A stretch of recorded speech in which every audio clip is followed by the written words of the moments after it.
बलपोरा में, लेकिन इस त्योहार को भारत में अपने फौजी भाइयों के साथ मनाने का कुछ लोगों की मदद और की मंशूर है। इनका एक ही नारा है,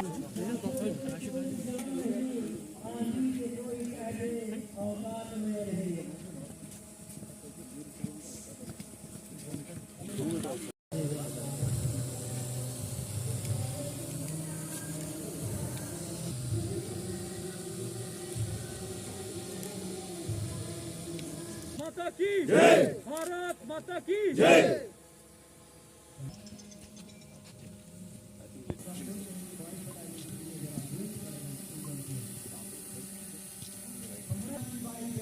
हम सब भारतवासी भाई बहन है।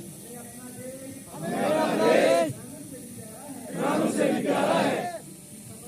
इसकी समृद्धि और संस्कृति हम इसके स्कूल के रहने वाले ओ गुड गुड। और आप कौन से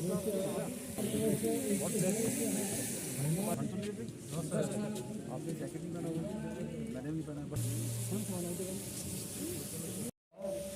बहुत बहुत हार्दिक स्वागत है आप सबको। बहुत बहुत जो झंडा है उसके लिए आप लोगों को बहुत मुबारकबाद। और मुझे यकीन है कि एक हमारे सभी बच्चों को ये झंडा हमेशा देश प्रेम की भावना से ओतप्रोत करेगा। इस राष्ट्र ध्वज के लिए मैं श्री पुनीत पालन जी का और सबको बहुत बहुत मुबारकबाद।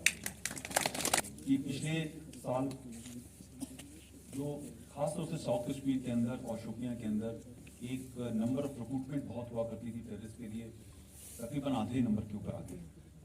और इसका एक कारण मैं सिर्फ यही मानता हूँ कि आज हमारी जो मदर्स हैं, मौजी हैं, वो ये समझ गई हैं कि अपने बच्चों को कैसे कंट्रोल करना है, उनको सही रास्ते पर रखना है। उसी के साथ साथ जो यूथ है वो भी किताबें पढ़ता है, न्यूज़ पढ़ता है, टेलीविज़न देखता है और खासतौर से सोशल मीडिया के ऊपर ये भी देखता है कि जो लोग गलत किस्म की रेडिकलाइजेशन की जो कंटेंट भेजते हैं वो किस हालत में खुद रह रहे थे, वो अपने फायदे के लोग लेके जा रहे थे, न कि उनके फायदे के लिए। जो भर्ती है पूरे देश के अंदर कोविड की वजह से रुकी हुई थी और ये भर्ती दोबारा से स्टार्ट होने जा रही है। मेरे ख्याल से मई के महीने के बाद में ये दोबारा शुरू होगी। और मुझे यकीन है कि जो हमारे यहाँ पे बटालियंस हैं, खासतौर से शोपियाँ के अंदर हमारे जो लड़के हैं शोपियाँ के, उनको अच्छी ट्रेनिंग देंगी ताकि ज़्यादा से ज़्यादा सक्सेस रेट उस भर्ती के अंदर हमारे जवानों का हो सके। इसमें अपॉर्चुनिटी फौज के लिए नहीं है। फौज का काम तो सिर्फ सिक्योरिटी बहाल करने का, रखने का है। अपॉर्चुनिटी तो यहाँ पे लोगों के लिए है, बच्चों के लिए। अगर टेररिस्ट और टेररिज्म दोनों कम होगा तो अपॉर्चुनिटी यहाँ पे बच्चों के लिए, फ्यूचर के लिए ज़्यादा बढ़िया बनेगी। तो आप ये कहना कि सिक्योरिटी फोर्सेस के लिए अपॉर्चुनिटी है, गलत है। मेरे ख्याल से अपॉर्चुनिटी पब्लिक के लिए है, जनता के लिए। और एक समय ये आ चुका है कि जनता चाहती है कि ये पीस, स्टेबिलिटी और एक खुशी का माहौल। सो उस राह पे चल पड़ी है। मुझे लगता है कि समय की बात है कि इन लोगों ने लोगों से ही, उनसे ही सवाल पूछना है जो इनको टेररिस्ट बनाने की कवायद करते हैं।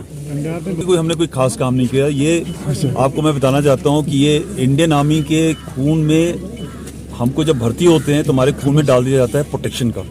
और सिविलियन है, सिटीजन है, देश का सिटीजन है, उसको हमने अपनी जान को कुर्बानी देकर के बचाना हमारा धर्म है, हमारा कर्तव्य है। इसी के लिए हमको ट्रेनिंग मिलती है, वो हमारे जहन में शामिल है।